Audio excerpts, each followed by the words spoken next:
મિત્રો, આજની સવારની પ્રેમી સલામ જય મસીહ કી. પ્રભુનો આપણે આભાર માનીએ છીએ કે શરૂઆતની મંડળીના લોકો પુનરુત્થાનના સાક્ષી બન્યા. કેવી રીતે પુનરુત્થાનના સાક્ષી બન્યા એ વાતો આપણે ત્યાં સુધી જોઈ.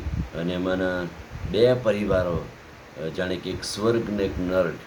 સ્વર્ગ વિશે એમ જોઈએ તો બારનાબાસે પોતાની જાતને તૈયાર કરી અને શરૂઆતની મંડળીને માટે કેવો સ્તંભ બન્યો, એક નમૂનો આપનારો બન્યો કે એ પુનરુત્થાનનો સાક્ષી બની શક્યો.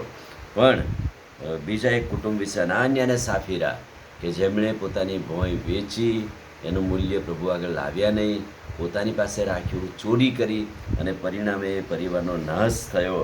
અને આવી કટોકટીભરી પરિસ્થિતિમાં કહેવાય છે કે આ વાતો સાંભળીને તેઓને બહુ જ ભય લાગ્યું, બહુ જ બીક લાગી.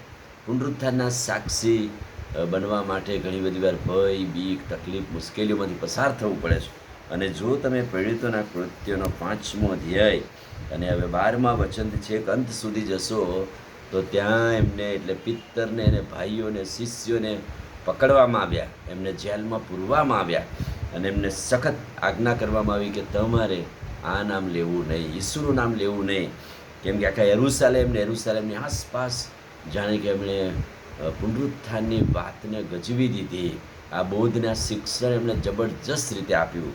અને એટલાના માટે અહીં કહેવાય છે કે એમને જેલમાં પૂરવામાં આવ્યા. 17મા વચનથી પણ કહે છે કે રાત્રે પવિત્ર આત્માના સામર્થ્યમાં બંદીખાનાના દરવાજા ખુલી ગયા અને પવિત્ર આત્મા એમને કહ્યું, જાઓ અને યરૂશાલેમમાં જઈને બોધ કરો, આ લોકોને કહો, પુનરુત્થાનના સાક્ષી બનો. અને કહેવાય છે કે તેઓ ગયા. ત્યારે કહે છે કે તપાસ કરવામાં આવી કે આ લોકો તો જેલ ખોલીને જતા રહ્યા છે, પણ પવિત્ર આત્માના સામર્થ્ય એમને બચાવ્યા. એમને કહે છે કે રાજાની આગળ પ્રગટ કરવામાં આવ્યા. અને પછી એમને કહેવામાં આવ્યું કે તમને મના કરવામાં આવેલી તોય તમે બોધ કેમ કરો છો. તેમને કડક શબ્દોમાં કહેવામાં આવ્યું તોય તમે, એને એટલે જુદા જુદા તહોમતો મૂક્યા. પણ જો તમે પ્રેરિતોના કૃત્યો 5મો અધ્યાય અને 32મું વચન, અમે એ વાતોના સાક્ષી છીએ અને દેવે પોતાની આજ્ઞા માનનારાઓને જે પવિત્ર આત્મા આપ્યો છે તે પણ સાક્ષી છે. અમે પુનરુત્થાનના સાક્ષી છીએ, અમારાથી શાંત નહીં રહેવાય. અને અમને જે મળ્યું છે, અમે જે પામ્યા છીએ એ પ્રગટ કર્યા વગર અમારાથી રહેવાશે નહીં. અને પવિત્ર આત્મા અમારો સાક્ષી છે, પવિત્ર આત્મા અમારી સાથે છે. અને 33મા વચનથી તમે જોજો કે આ લોકોના મન વિંધાઈ ગયા. અને પછી એમણે એમ કહ્યું કે એમને મારીએ કે મારી નાખવામાં આવીએ એવો મનસૂબો કર્યો. પણ પવિત્ર આત્મા એવા ગુપ્ત શિષ્યોને પણ તૈયાર કરે છે. અને એમાંનો ગુપ્ત શિષ્ય એટલે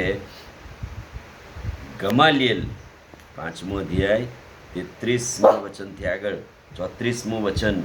અને ત્યાં પણ ગમાલિયેલ નામે એક ફરોશી ન્યાયશાસ્ત્રી હતો, જેને સઘળા લોકો માન આપતા હતા. તેણે સભામાં ઊભા થઈને એ લોકો વિશે સારી સાક્ષી પૂરી. અને એમને કહેવામાં આવ્યું કે ભાઈ અમે જે જોયા છે, પામ્યા છે, અને અમને પણ એ મળ્યું છે. માટે કહે છે કે એમણે કહ્યું કે ભાઈ તમે એમની પર હાથ નાખશો નહીં, તમે એમને કહેશો નહીં. પણ 40મું વચન, તેઓએ તેનું માન્યું.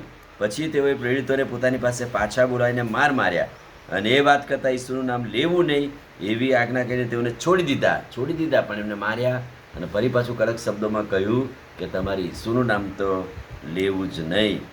પણ 42મું વચન, તેઓએ નિત્ય મંદિરમાં થાય ઘેર ઈસુ તે જ ખ્રિસ્ત છે તે વિશે શીખવવાનું, પ્રગટ કરવાનું છોડ્યું નહીં. બહુ સરસ શબ્દ લખ્યો છે. એમણે સતાવણીમાં, મુશ્કેલીમાં છોડ્યું નહીં. પુનરુત્થાનના સાક્ષી બનવાનું, ઈસુની વાત કહેવાનું એમણે છોડ્યું નહીં. વાલાઓ, આ દિવસોમાં પ્રભુએ આપણને એ આત્મા આપ્યો છે કે આપણે પણ પુનરુત્થાનના સાક્ષી બની શકીએ છીએ. આમીન. પ્રાર્થના કરીએ. વાલા પ્રભુ, આજના તમારા અદ્ભુત પવિત્ર વચન માટે આભાર.